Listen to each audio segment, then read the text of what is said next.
Na aula de hoje, nós vamos dar continuidade à literatura barroca. Hoje nós vamos ver dois dos principais autores desta época. Primeiro nós vamos ver Padre Antônio Vieira, que foi um orador, filósofo e escritor. Ao lado de Padre Manuel da Nóbrega, foi um grande defensor dos indígenas e judeus. Sua obra ela é composta de mais de 200 sermões e ela está na prosa barroca que desenvolveu aqui no Brasil, no século XVII. Aí estão alguns dos sermões principais de Padre Antônio Vieira. Nesse trecho, nós temos um fragmento do Sermão da Sexagésima. Eu acredito que vocês deveriam observar esse sermão com mais carinho, vocês pudessem buscar por ele na íntegra. Aqui diz assim, o trechinho selecionado. Para um homem se ver a si mesmo, são necessárias 3 coisas: olhos, espelho e luz. Se tem espelho e é cego, não se pode ver por falta de olhos. Se tem espelho e olhos, e é de noite, não se pode ver por falta de luz. Nesse sermão, Padre Antônio Vieira pega a passagem bíblica do semeador. E, claro, ele como padre, ele vai fazer todos os seus sermões em cima da palavra da Bíblia.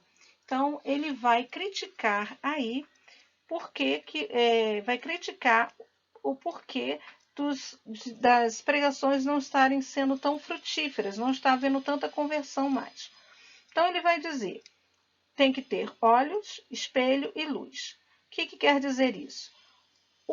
Os olhos são os ouvintes, que vai ver o espelho. Quem é o espelho? O espelho é o pregador, que tem que ser iluminado pela luz, para refletir o seu bom testemunho. Se não tem luz, que luz é essa? É a luz que vem do Espírito Santo. Se não tem a luz do Espírito Santo, não tem uma boa conduta religiosa. Então, aqui ele critica os pregadores religiosos.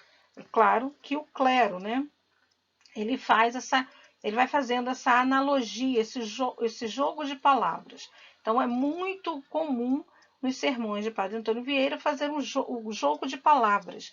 Ele está adepto aí ao conceptismo, que nós já falamos na aula passada. Aqui nós temos Gregório de Matos. Quem foi Gregório de Matos? Ele, nascido no Brasil, mais especificamente em Salvador, ele estudou em Coimbra e foi um dos maiores expoentes, principalmente na poesia. Nós temos aí Gregório de Matos com a alcunha de Boca do Inferno. Por que Boca do Inferno? Por conta da sua irreverência e crítica ferina. Ele vai criticar toda a sociedade, não vai ter medo de quem quer que seja. E com isso, ele vai ser exilado, ele vai ser colocado para fora do Brasil, sem poder retornar ao Brasil. Só que o tempo passou e ele consegue o perdão, a clemência do rei de Portugal para retornar ao Brasil. O rei de Portugal autoriza sua volta com uma condição: não pode mais pisar em Salvador. Então, ele vai viver, se eu não me engano, em Pernambuco. Próximo, mas ao mesmo tempo distante. Para quem era apaixonado por sua terra natal, ele fica muito chocado e muito decepcionado. Ele morre fora de sua terra natal, mas em plena produção artística. Mais ainda, descrevendo aí, narrando as situações. As obras gregorianas se reúnem em mais de 700 textos de poemas líricos, satíricos, eróticos e religiosos. Porém, nenhuma dessas obras foram publicadas enquanto ele era vivo. Por isso, há controvérsias sobre a autoria dos escritos. Uns dizem que é dele, outros não. E fica essa eterna discussão até que se prove o contrário.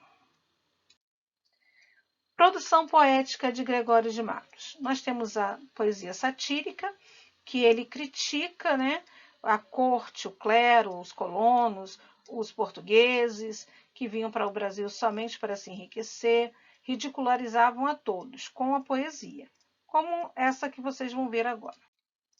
Sátira aos sebastianistas. Essa poesia, ela faz uma sátira ao mito do sebastianismo, o rei que some na guerra de Ourique, na África, e os portugueses continuam esperando a sua volta gloriosa. É bem interessante vocês procurarem por esse mito, o mito do sebastianismo, para vocês entenderem melhor esse poema. A poesia lírica amorosa. A poesia lírica amorosa de Gregório de Matos, ele revela a sensualidade, às vezes grosseira, né, e às vezes fina, né, desse amor, dessa sensualidade da mulher. Né? Então aí nós temos o poema Maria dos Povos, que ele vai falar dessa beleza feminina, né, discreta e formosa Maria. Mas no final, na última estrofe, ele diz: ó, não guardes que a madura idade, ou seja, que a velhice, te converta essa beleza, para ela ter cuidado para essa beleza não se converter em feiura, ou em terra, quer dizer, morte, em cinza, pó, em sombra, em nada. Ou seja, vai morrer, vai envelhecer, vai morrer, vai virar cinza e pó, vai virar uma sombra na lembrança e vai virar um nada, que vai ser esquecida para sempre. A poesia religiosa. Na poesia religiosa, Gregório de Matos ele está diante de um pecador, né? Ele traz um eu lírico, está diante não, ele traz um eu lírico pecador, que se ajoelha diante de Deus para pedir perdão. Mas com esse pedido de perdão, ele faz vamos dizer assim, uma chantagem com Deus. Porque aí nesse poema ele diz que se ele é pecador, primeiro ele começa no primeiro verso admitindo que ele é pecador, né? E que saiu da presença de Deus, ó, de vossa alta clemência me despido, ou seja, saí da sua misericórdia. Então, eu tenho pecado, delinquido, e quanto mais eu peco, mais o Senhor tem a me perdoar. Então, esse poema é um pouco maior, então a gente vai vendo ao longo do poema, se eu não me engano tem mais uma ou duas estrofes, ele vai dizer que para ser perdoado, basta apenas que se suspire para Deus e dizer assim, ó, ai, eu estou arrependido. Um arrependimentozinho qualquer. Enquanto isso não é verdade. Então nós vemos aí a presença do homem barroco muito clara neste poema de Gregório de Matos. Lembrando que a gente está aí entre o antropofagismo e o teocentrismo, né? A luta entre um e o outro. Os ideais estão sendo confrontados. O homem não sabe se vai ser pecador, que se vai se dar aos prazeres da terra, ou se ele vai querer o céu. Então, para ele ir para o céu, ele tem que renunciar a muita coisa. Então, curta aí o nosso canal, curta aí o nosso vídeo, e deem um comentário de vocês para termos um feedback aí. Então, do que vocês entenderam ou do que vocês ficaram com dúvida. O próximo slide é mais um fragmento deste poema.